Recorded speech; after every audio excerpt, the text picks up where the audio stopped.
welcome to the Weekly News Show. My name is Jean-Marc. We have 6 items on the news list today, so let's count that.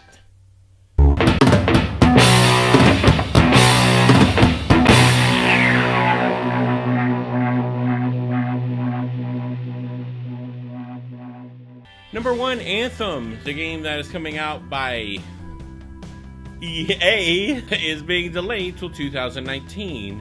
They put out this letter, and it's kind of weird.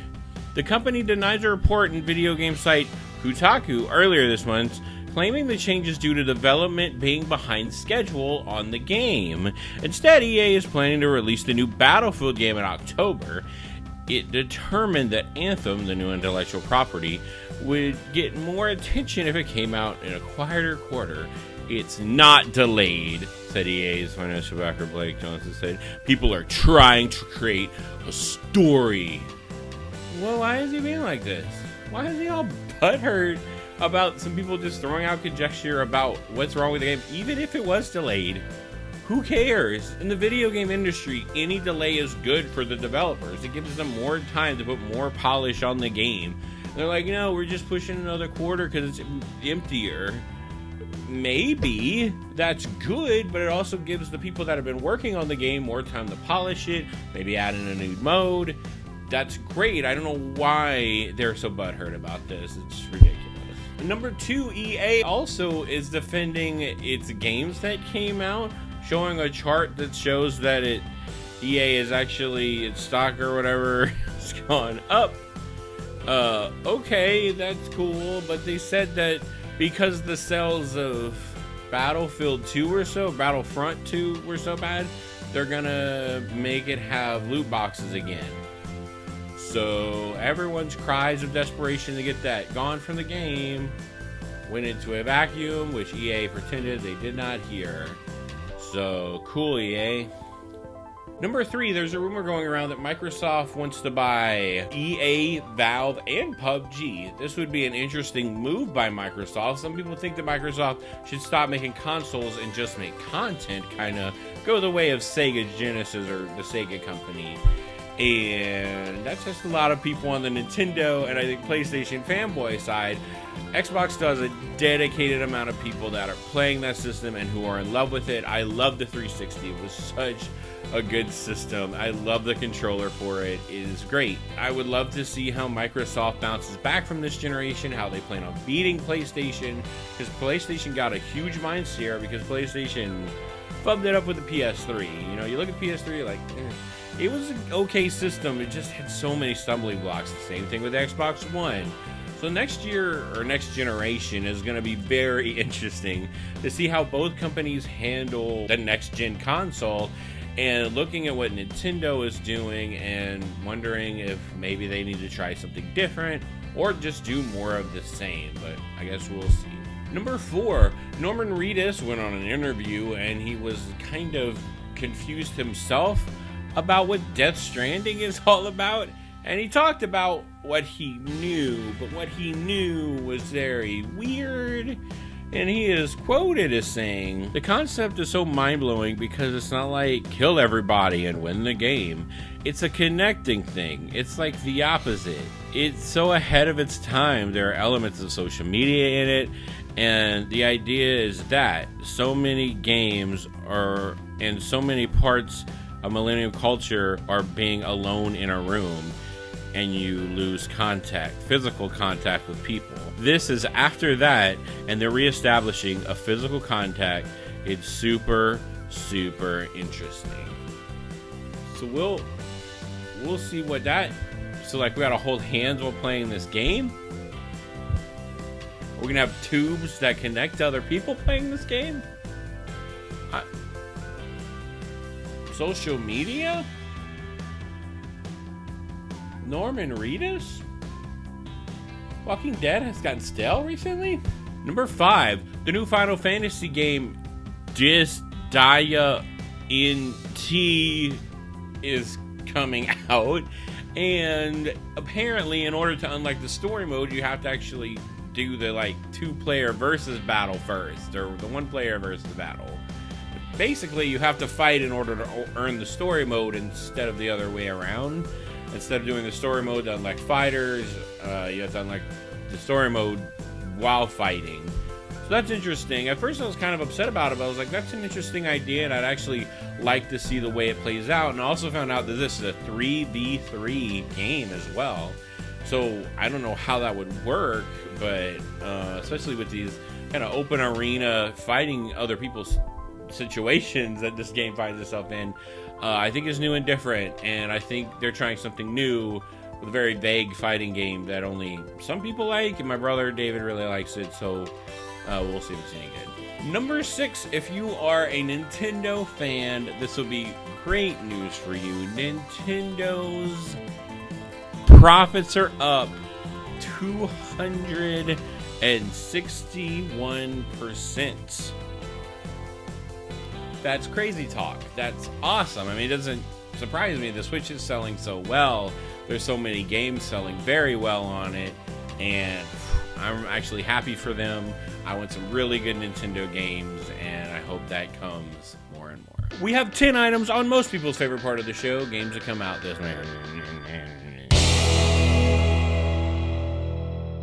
Number 1, we're going to go through the PlayStation Plus free games for this month. We're going to get Knack, which I've been waiting forever to get that game. Rhyme, which looks amazing. And Grand Kingdom? Okay. For PS3, we're getting Spelunker HD, Mugen, Soul Z. Cool games, bro. Number 2, let's get through the Xbox Games with Gold. That are the free games coming out this month. You're gonna, for Xbox One, you're gonna get Shadow Warrior and Assassin's Creed Chronicles India. I heard the Chronicle games suck, and I did not know that there was an India game. For 360, you're getting Split Second and Crazy Taxi. I actually own Crazy Taxi on 360. Wow, pretty good driving games. Number 3, The Broken Seal. The Broken Seal is a VR game. I had no idea of this whenever I picked this game for this week until watching the trailer. And the trailer can't really show you much because the spells you do are voice activated. Now, the weapons you can pick up, look at yourself, pick up another weapon, and you can even summon spells with the wave of a hand. But in order to cast these spells, you must use your voice and say incantations. The game looks unpolished, but with a little bit more time, a little bit more polish, this could actually be a very great game. But watching these guys slide across the ground isn't great, but, you know, they're trying something new, and VR is very hard to code for, so, yeah, The Broken Seal. This is for PC, so if you have the Vive or the Oculus, I guess try it out. I don't know. Number 4, Weakwood Throne. Weakwood Throne is a top-down adventure game. Looks like a new spin on an adventure game. Yeah, sword, obviously. It looks like a little like skateboard, and you're like skating around, and the animation looks okay, but yet again, with a little bit more polish, this could be a very, very great game. But even if the story is good in this one, I'm sure it would be worth playing. I actually love the art style. I just wish the animation was a little bit better. But the world looks great, the nighttime looks great, and it could be a great game. Who knows? Number 5, Candleman: The Complete Journey. Let's see what this game's about. Wait. You're actually the candle in this?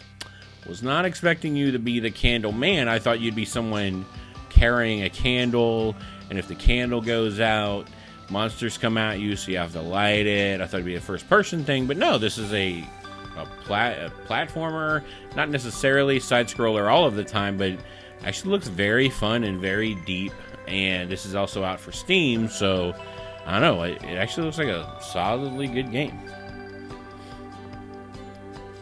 Number 6, Striker's Edge. This is coming out for PS4, and it is a medieval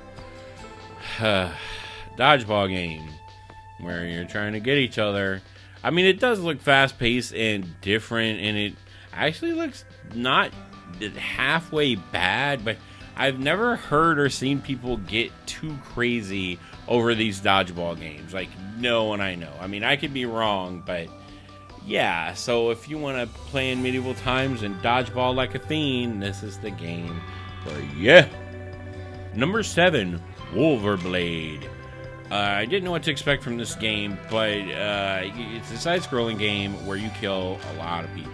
I mean, you just going through and killing people. It's a brawler, and it has 2-player capabilities. And if you like killing a lot of people all of the time, this is the game for you. Number 8, EA Sports presents UFC 3 with Conor McGregor. I was not able to get the trailer for this one because EA had a huge disclaimer on it saying, if you show this trailer in any other form or capacity, you will get in trouble, bro. And I was like, well, I guess I don't want to get in trouble, EA. Thanks. Number 9, Final Fantasy Disgaea not. Final Fantasy not. Final Fantasy not. Yeah, you fight as Final Fantasy characters, and you fight against like evil Final Fantasy characters, and it's a fighting game, and you like get a sword, and you play as a character you might or may not know Final Fantasy lore, and then you fight other characters with your sword, and how you play it. Yep, yeah, I have never been interested in this. I'm going to say it again. I think my brother David really likes this because he played one of them. I don't know. It exists. Number 10. This one I wasn't originally going to put on here, and I put it on last minute because I saw a trailer for it. Railway Empire. Wow. People are calling this extremely addicting and cool. Cool.